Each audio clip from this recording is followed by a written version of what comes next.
Disebut dengan saya membawa preman, saya tidak membawa siapa, saya suruh karyawan saya kok. Jadi omong kosong aja, fitnah lah saya anggap itu. Nggak ada itu. Jadi kerja dia berhasil atau tidak pun kita bayar. Nah masalahnya dia kan tidak kerja. Kita akan ikut mengawal, ikut melihat bagaimana proses ini. Pokoknya kita pingin semua selesai dengan baik dan benar, ya. Baik dan benar artinya kalau memang itu berbicara masalah keadilan apapun itu, saya kira semua pihak-pihak sudah memahami, gitu ya.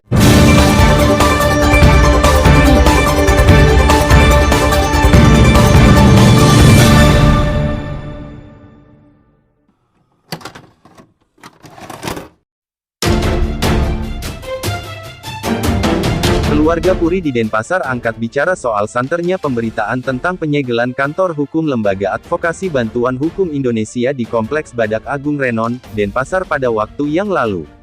Menemui dokter, anak Agung Ngurah Gede Darmayuda atau Turah Dokter, keluarga besar sungguh menyayangkan aksi lapor yang mencuat di media. Saya berada di sini karena adanya tanggung jawab moral juga sebagai wari dari Puri Agung Denpasar dengan putra-putri Puri. Keluarga besar ingin masalah ini bisa diselesaikan dengan benar yang sebenar-benarnya, ujarnya tegas. Begitu juga anak Agung Ngurah Mayun Wiraningrat atau Turah Mayun selaku ahli waris yang dikatakan membawa preman, ia menolak tuduhan itu, bahwa itu merupakan karyawannya. Dengan saya membawa preman, saya tidak membawa siapa, saya suruh karyawan saya kok. Yang jaga pagi, sama yang jaga malam, berdua saja. Jadi yang disebut premanisme itu yang seperti apa, kan begitu. Saya kaget aja dibilang preman, saya tidak pernah minta, kan begitu. Jadi omong kosong aja, fitnah lah saya anggap itu. Nggak ada itu. Omong kosong apa itu fitnah. Tidak ada itu. Ditanya soal meminta sejumlah uang, ini lebih aneh lagi, dirinya menegaskan bahwa ia menuntut apa yang masih menjadi haknya. Saya tidak meminta sejumlah uang, saya hanya menuntut apa yang menjadi hak saya juga, kan begitu. Ada pembelian di sebelahnya, jadi wajar dong saya minta. Ataupun kalau orang tidak berkabar kan, sepertinya saya memberikan cuma-cuma dia, kan salah juga itu. Jadi saya kasih dia peringatan. Nggak pernah saya minta-minta atau memeras, itu nggak pernah. Dia harusnya tahu diri, sudah menyelesaikan kewajibannya belum, kan begitu. Ya, seperti itu.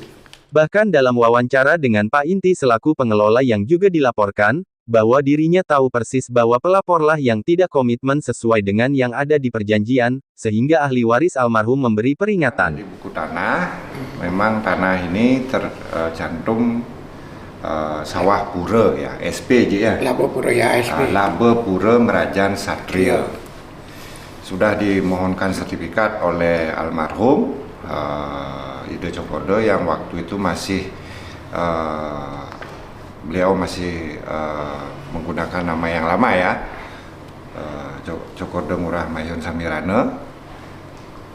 Tahun kalau tidak salah tahun 91-92, terdiri dari 32 sertifikat. Ya, di pemberitaan dikatakan bahwa Pak Inti sendiri dilaporkan seperti itu. Itu benar apa tidak? Sebenarnya belum laporan itu, setahu saya itu baru pengaduan Dumas ya, pengaduan masyarakat. Itu bisa dijelaskan sedikit permasalahan awalnya dari sisi Pak Inti sendiri? Saya mendampingi almarhum waktu itu sebagai saksi, melakukan satu perjanjian ya dengan pelapor yang pada saat itu menjanjikan bisa membantu mengurus pemecahan terhadap tanah ini, sehingga timbul perjanjian seperti yang ada sekarang. Nah, terjadi permasalahan. Sebenarnya itu hanya karena si pelapor tidak komit melaksanakan tugas sesuai yang ada di perjanjian. sehingga ahli waris dari almarhum merasa perlu memberi peringatan lah, ya, karena selama ini komunikasi tidak ada, sehingga diambil tindakan penyegelan. Jadi tidak ada aksi premanisme, pemerasan, sama sekali tidak ada. Jadi Pak Enti sendiri menolak ya adanya. Dilakukan oleh Menolak karyawan keras itu sendiri. murni karena dia tidak kerja, mau hasil, mau gratisan lah kasarnya. Melihat pernyataan terbuka di Instagram dan media sosial lainnya, Made Suwardana atau Ariel menolak dikatakan tidak bekerja. Itu akal-akalan mereka saja, ungkapnya dalam tulisan.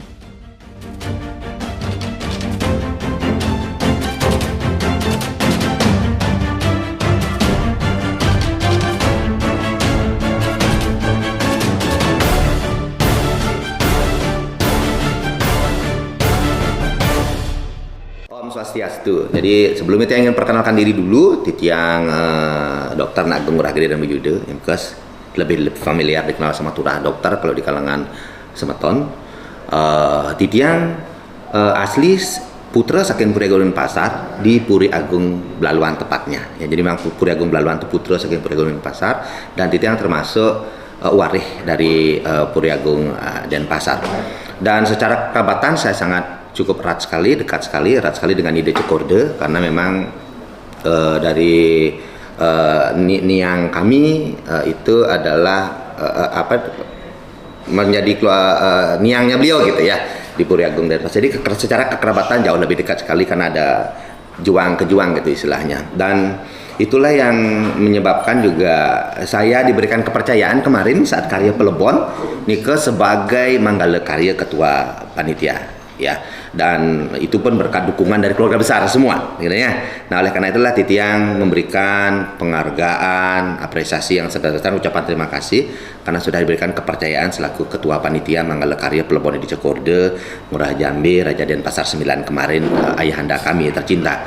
Dan kehadiran saya saat ini adalah sebagai mantan kepala ketua panitia gitu ya, pada panitia karya, dan ini perwakilan keluarga. Jadinya saya hadir di sini memberikan dukungan secara penuh moral ya, kepada keluarga kami terhadap proses-proses yang berjalan saat ini. Kalau kita sekarang lihat dari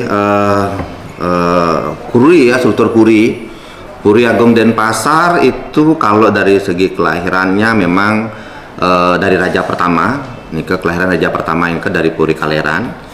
Ide bergelar Ide Cokorde Denpasar 1, dan ini dari sinilah muncul warih-warih yang cukup banyak.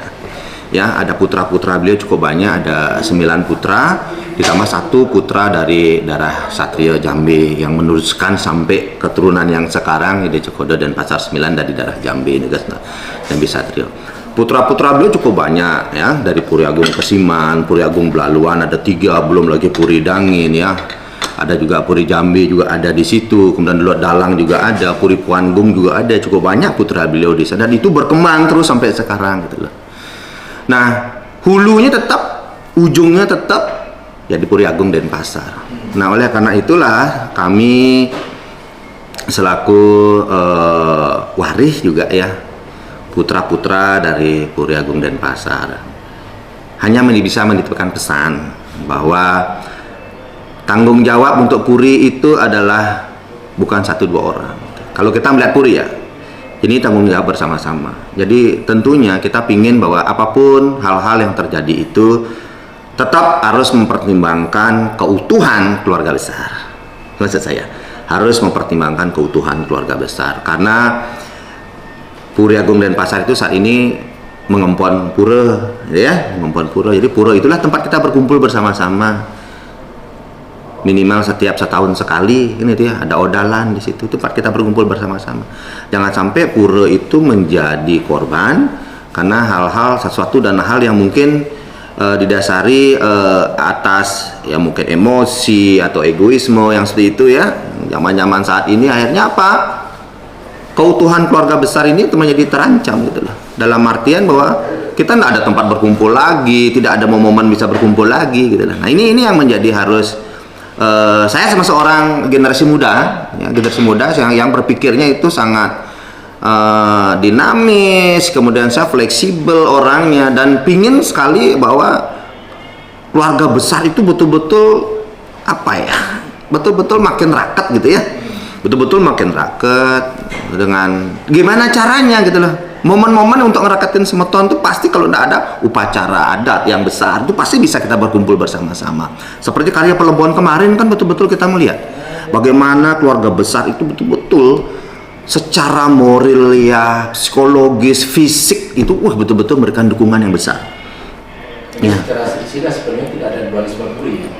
Tidak, tetap harus ada satu penglingsir, gitu ya. Tetap ada satu penglingsir. Dan di sini yang harus kita mulai kami keluarga besar, apalagi kepada ide yang sudah lebar, ide Cokorde, itu kan sudah terhabis ke beliau dulu, dan itulah sudah kesepakatan keluarga besar untuk habis ke beliau dan sampai beliau kemarin sudah puput karya Pelebonnya gitu. Jadi itulah bentuk tanggung jawab kami selaku anak, cucu, keponakan, adik-adik beliau semua ada rasa tanggung jawab untuk menyelesaikan, menghantarkan dan memberikan persembahan yang terbaik untuk beliau, gitu ya. Nah, itu yang kita lihat bahwa sebenarnya bukan oknum saja, bukan orangnya personalnya, Puri. Kita melihatnya semuanya Puri, gitu deh. Jadi nama besar keagungan Puri ini yang selalu akan melekat di kita, ya. Jadi siapa yang ditunjuk menjadi pemimpin di situ itu pasti sudah berdasarkan kesepakatan keluarga. Nah ini yang selalu kita berikan dukungan penuh. Kenapa? Tugas-tugas untuk mengemban, mengempon, dan itu ya, mengamongi, memayungi, dan memberikan suri teladan kepada seluruh keluarga besar. Ya, ini yang harus kita jaga bersama-sama. Ini kan tentu kaget ya. Ya. Ya, kira-kira kan keluarga Puri kan banyak keluarga. Ketika mendengar kasus ini muncul, Ya. bagaimana respon keluarga besar Puri? Ya. Ini pasti terkejut. Kok ada sesuatu gitu ya? Kok ada sesuatu, dan kenapa momen-momen itu muncul saat waktu-waktu yang unpredictable gitu ya. Kayaknya baru selesai A kok muncul berita A, selesai B kok muncul berita B. Nah, dan di sini ya memang masih ada campur tangan manusia, pasti akan teratur seperti itu ya. Jadi kita pasti akan terkejut gitu ya. Tapi setelah kita terkejut ya kita sikapi sekarang. Kita sikapi ya. Kita harus seperti menarik nafas dalam dulu ya. Orang karena saya dokter, tarik nafas dalam dulu, kita tenangkan pikiran, kita selusuri lebih lanjut, kita ajak ngobrol ya. Apa duduk masalah yang sebenarnya gitu. Yang jelas keluarga semua bersedih gitu ya. Melihat situasi ini. Kemudian jelas apapun itu prosesnya harus diselesaikan dengan baik dan benar. Sudah tertata nih, itulah kawasan tertata ketimbang 10-15 tahun yang lalu ini kan boleh dibilang tempat ini kan agak angker juga. Gitu. Sekarang kan tertata. Nah, ke depannya ini seperti apa nanti ini? Pengelolaan kawasan. Ini kan ini udah kelihatan elit banget ini kawasan ini. Pengelolaannya tuh. Yang Duen Pura niki kalau sudah dikelola dengan baik oleh orang yang tepat ya pasti akan memberikan hasil yang baik kan begitu ya. Jadi siapa yang memang sudah diberikan tugas tanggung jawab ya silakan dikelola. Tugas saya adalah mendoakan semoga semua ini berjalan dengan baik dan lancar, dan saya tidak terhambat kalau saya akan ke Puri, dan saya tidak akan terhambat jikalau itu terus waktunya saya harus muspo di Pura. Ya pahamnya maksudnya? Biarkan nanti oke, lahan ada, tidak dikelola. Tiba-tiba harusnya saya harus muspo ke Pura, ternyata Pura itu terkunci. Kenapa terkunci Puranya? Orang tidak dilaksanakan upacara. Loh, kenapa tidak dilaksanakan upacara? Tidak ada biaya. Loh, kok tidak ada biaya? Tidak ada yang lola. Kan lucu. Ya. Jadi oleh karena itu inilah sebenarnya bentuk bahwa kehebatan penglingsir orang-orang tua kita dulu gitu loh. Tidak mungkin membuat sesuatu yang besar tanpa ada dukungan fisik yang besar. Awak Media Gatra Dewata melaporkan.